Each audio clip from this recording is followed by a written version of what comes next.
Good morning, YouTubers. Well, we're looking at another one of Minitron's tasty delights. What's this one, love? Pad prick moo. Pad prick moo, which is pretty much just stuff dragged together from the garden and chucked in a pan. Might be one of the cats in there as well.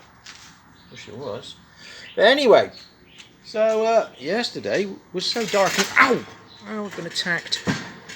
Yesterday was so dark and grey, I took 3 separate videos and I couldn't even use any of them because they were too dark. So, to make things a bit lighter today, in the engine bay of the Dreadnought, I've taken the engine out.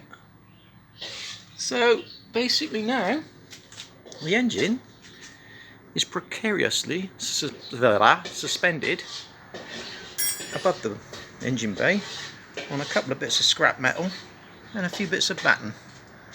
So I thought it'd be a lot easier trying to find my way up to make engine mounts if I could actually see what I was doing. And now I can see what I'm doing. I'm extremely depressed because it ain't going to be easy. So in theory that engine mount would go lovely there, 50-50 on the cross member, so all the stress is shared.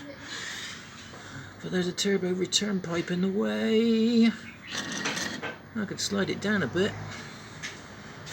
and I'm no longer tied to the top edge of the cross member then, which is what I was going for. So I can stagger it back a bit. But like I said, I'm not 50-50 over the cross member then, so the stress is not equal. So that one's a bit of a poo. Let's just sneak around the back here. And on this side, we are tied to the top edge, slightly forward of where I want to be on the engine mount. So once again, you can't really see in there, can you? Let's try.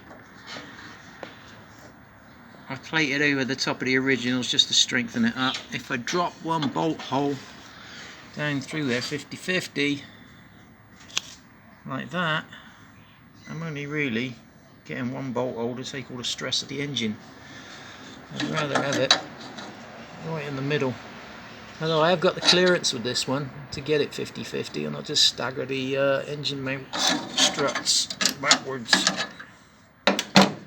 So that looks like what we'll be doing for the rest of today, because that thing I do not want hanging up there for any longer than it needs to be. It's a little bit scary. So that's pretty much it for this edition. I'll pop up the late afternoon one to see how we've got on. And I think tomorrow it's a Banzai road race for 2 days. So we're going to have to prep up the bike later on. Right, let's go and get that food before it gets cold. Later.